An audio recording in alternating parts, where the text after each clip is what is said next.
Welcome back to lecture 19. We're going to get into the actual entry methods that we use. So in the last lecture, we talked about the organization of price action and what patterns we want to look for, how we want to look for consolidation areas that will lead to a potential catalyst for a trend. And playing off of these consolidation patterns, there's a few ways to play off of them: breakouts, breakout failures, and retraces.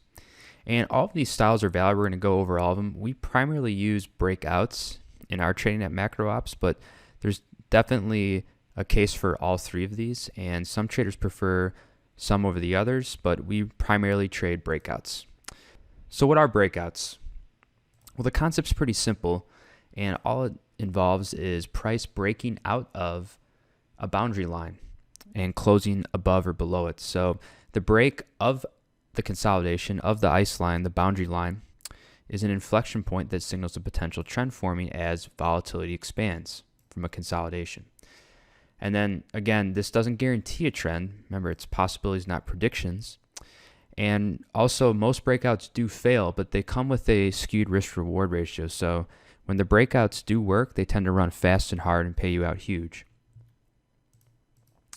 So here are a few examples of what a breakout looks like. You can see here we got a rising wedge in USD CAD, the Forex cross, a nice clear breakout here on the daily. And then it went on to trend very hard with a little bull flag here and another completion that went on to trend hard again. So that's a great example of a breakout. And here's one to the downside in gold futures. So this is a descending triangle, and you can see here very clear breakdown from the support level that eventually led to a downtrend. And here is a little more dirty one. This is just to show that not everything's perfect in the market. And this is natural gas futures in an ascending triangle. So we had a nice breakout here that actually ended up coming back into the consolidation zone, dipping a bit, and would most likely stop most traders out, and then going on to complete the breakout again and rally. So this is just to show that, yes, these patterns aren't 100% hit rate. They do fail, and they do chop sideways. A lot of people like to just show the cases that, hey, this thing works all the time. They only show you the times it works. But at Macro Ops, we do things a little differently. We want to show you the reality of what's actually happening. So this is what a failed breakout or a busted pattern would look like. Now, a key thing to remember is that patterns do not officially complete until the candle closes outside the boundary line. And this is very key to understand because it's extremely common for price to probe outside and form a wick and return to the consolidation zone. These days, price action is a lot more noisy. There's a lot of HFT, bots, etc. out in the market, and the little intraday moves aren't really reliable. So we'd like to focus on candle closes outside of the boundary patterns. And closes also have the most liquidity, so it's easy to execute trades, and it's where longer-term position traders are forced to make their bed for the night and hold risk overnight. So it is the price that strong hands have to take, and it's people that are prepared to hold that particular price into the next day. So you can see here on light crude oil that there's these little wicks above the boundary line that lead to failures. And another good example is right here where there's some wicks above, but not decisive closes above. And that is much more prone to get prices to fail. We need to see convicted closes outside the boundary line, not just wicks. And here's another great example on MyTech Systems where we saw an ascending triangle. And look at this wick right here on the weekly. We never got a close outside the boundary line. And sure enough, the stock failed and reversed the other way. So the quality of the candle is important as well. So we do want to see it close outside of the boundary line, but there's a couple more things that we can look for to increase the probability of success on these, and that's a wide body candle, a close at the high or lows of the day, something that's going to expand the prior range, and then higher volume. So you can see on this chart on Fonar that this breakout candle right here, let me circle it real quick. The breakout candle right here is very clear. It's clearly outside the boundary zone. It closes at the high of the day. It has increased volume behind it, and it's very convicted close. So it's not something that's just kind of peeking out and barely getting out. It's strong, it's convicted, it's wide body, is expanding the prior range, the most immediate range, and it's showing conviction to the upside. This is the exact type of candle we want to be looking for on the breakout trades. Here's an example of Insego Corp, and you can see the initial breakout here wasn't that convicted. So this is not necessarily something we'd be interested off the bat, because we see these little wicks. It's not a conviction move here. It's not necessarily widening the range, and then all of a sudden we get a bar that does widen the range, even though it's a little bit past the initial ice line or boundary line in the pattern. But right after that bar happened is when the real move launched. So these high conviction candles are the key ones to watch out for, and are the ones that we want to focus on actually entering the trades. And here's another one on Aussie dollar to the downside. So you could see this head and shoulders pattern with a very clear support line, and look how convicted this candle closes. This is an absolutely perfect candle. We decisively close below the support line, and we close on the lows of the day. So I love seeing that, something that's full-bodied and closes at the absolute lows of the day or the absolute highs of the day with no wicks. And another thing to be aware of with breakouts is pre-breakout overextension. So what is this? It's when a move, so let's say we have an ascending triangle here, and price is sort of bouncing around, and then it starts on the lower trend line and all of a sudden just rips straight up. This overextension in the short term can lead to a higher likelihood of failing. We'd rather see something that coils right before the breakout. So maybe price is in this congestion zone, and then it's coming up, and then we have a very, very tight coil and then a pop. There's a much better chance of completing and following through, because we don't have to deal with the forces of mean reversion in the short term when something gets overextended. So here's a good example of what happens to breakouts, or what can happen to breakouts when we get overextension. This is the dollar index, and you can see here the move up into the breakout line, into this boundary line of this large rectangle, was overextended. So it's not ideal. It's not something, it doesn't look like this where we have a whole congestion area and then a break before it. We have a strong move up into the line, but at this point now it becomes overextended, so price is much likely to fail the line again. We'd prefer to have price come up to the ice line and sort of consolidate right before it and then pop through. And this is Fonar again. This is the absolute perfect example. So see how price came up and was kind of knocking on the trend line down, and just knock on the boundary line, and then all of a sudden, boom, we have a pop. And this is a high conviction signal here that's expanding the prior range. This is much more desirable for breakouts. Now, another thing to look at is breakout gaps, and these occur most likely in equities. They can happen in futures and Forex, but they happen in equities because of earnings or overnight news surprises. And if the candle is strong for an upside break or weak for a downside break, then it's still usually a good entry despite the price being very overextended from the initial breakout. And this is a special case. And there's an anomaly in the market called PEAD, post-earnings announcement drift, that's widely known to work well. So that means going in the direction of a surprised earnings announcement that has a high conviction move. So here's an example of a stock that had some news come out, and it drastically gapped down on a very high conviction candle. You can see it busted through the support line big time, and it had a very nice continuation despite it being overextended from this initial down move. And that's because it had an announcement behind it, a catalyst behind it. And here's another example of the upside.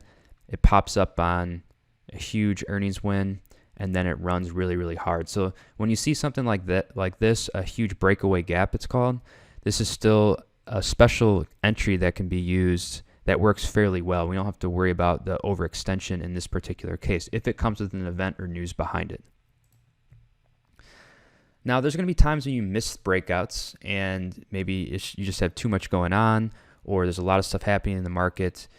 For most cases, it's better to skip these trades, because the more you chase a trade, the worse the risk-reward ratio becomes. But if it's a high conviction trade, you really like it, the pattern's extremely large, it's okay to chase in the short term, but you have to really be on a longer time frame and willing to let the thing run to get the right risk-reward ratio. The other alternative, if you just don't want to chase ever, is to hopefully wait for a retrace and see if it gives you another entry. So you can see here on gold futures, this break was very large. If you would have waited until the close, price is all the way down here before you'd have a shot to enter. And typically we want to invalidate the trade once it goes back into the consolidation point. But this is so far away, it's not worth taking because price has already made most of the potential move in 1 day's time. So in these situations, we like to just skip the trade and move on to something else. Now, if you really want to get into the market and you want to go for the retrace entry, this does happen often. So you'll see when price breaks out of resistance, prior resistance becomes support. And when price breaks down out of support, prior support becomes resistance. And we can use these to enter that missed breakout or to even establish more exposure on a position that's already going for us. So here's an example from silver. And we have a nice cup and handle pattern that broke out and then retraced right back down to the original line. And then once you see a little confirmation that's popping off, you can enter and get on for the second leg of the trend. This is an extremely common occurrence, so watch out for these all the time. You see this constantly time and time again. We pop up from the breakout and we retest it and then make the next move, the next leg higher. Here's another example from Pampa Energia. So we broke out of this ascending triangle with a nice convicted candle, and we had a nice move upwards, and then we came back and fell back and retested the boundary line, which then rocketed and rebounded higher for another leg. So you could have re-entered again after it did that retest. It's a very good way to get a move in case you've missed it or to establish more exposure. And sometimes the retrace entries are actually even better than the original breakouts because they make the whole next leg higher. And finally, here's a short one on First Solar. You can see a clear breakdown and it comes up and pops the boundary line again and then sells off. So you see this time and time again in the market. It's very common. And so don't necessarily fret or be worried if you miss the initial move. A lot of the times it'll come back and give you an entry anyway. So breakout failures can actually be used as entry signals as well. So if you want to trade something that's more akin to a mean reversion system, or you prefer just trading breakout failures instead of breakouts, a lot of guys do trade these instead of straight up breakouts. And they're commonly referred to as bull trap or bear trap because what happens is let's say we get a breakdown out of a support line. A lot of breakout traders and momentum traders are piling on short, and then price doesn't follow through. It rips back into the consolidation, and all these guys that position short now have to drastically cover, and that fuels price for moving very, very violently in the other direction. So we'll see a hammer candle form for bear traps, a topping tail form for bull traps. And like I said, they usually lead to very powerful moves in the other direction because so many traders are caught off sides, the momentum and the breakout traders. So here's a good example on the Dixie, the dollar index on the weekly chart. There was a breakdown here that looked very convincing, but you could see by the end of the week, we printed a huge wick and then came back into the consolidation zone. And then price went on to continue higher. So this is a potential breakout failure trade that you could have taken. Here's another one. This was a super fake out. This actually happened after the Brexit announcement, and we had full body closes below this congestion area. So very, very clear close with even another day of continuation. And that move completely reversed and went back into the consolidation zone and then continued on higher because so many shorts were caught off sides here and got squeezed up into new highs. So this is definitely an entry signal. The way you want to play it is wait till price comes back into the consolidation area and then hope that all the traders that were wrong that played for the momentum or the breakout will fuel your trade in the desired direction as they cover their risk and their positions. And finally, here's a great failed breakout from stock Douglas Dynamics. This one's super clear. It went to new highs, formed a topping tail, closed in the consolidation area, and then basically just died. So these can be very powerful patterns. We don't trade these as often as we do breakouts. It's a stylistic thing. It's what you like and what works for you over the long haul, but it's definitely an entry signal that you can use if you want to play more of a mean reversion or if you have a bias on a particular market. This is an entry signal you can use just to hit it. So another thing to talk about is diagonal versus horizontal boundaries. And horizontal boundaries are way more reliable than diagonal boundaries. And that's because a breakout from a horizontal boundary is an actual price level. So the slanty nature of diagonal lines, it adds a slope component. There's a time component to diagonal lines that changes the actual breakout depending on how much time passes. Whereas horizontal is just an absolute price level, so it's a little more clear, and they tend to work a little bit better.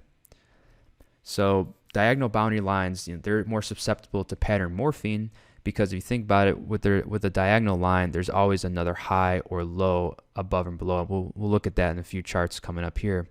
But many times the price is going to breach this recent higher low but stall at the absolute higher low of the pattern that would have been signaled by the horizontal boundary. So that's the problem we run into with diagonal patterns, and we get a lot of pattern morphine, which we're going to go into more in depth later in the course here.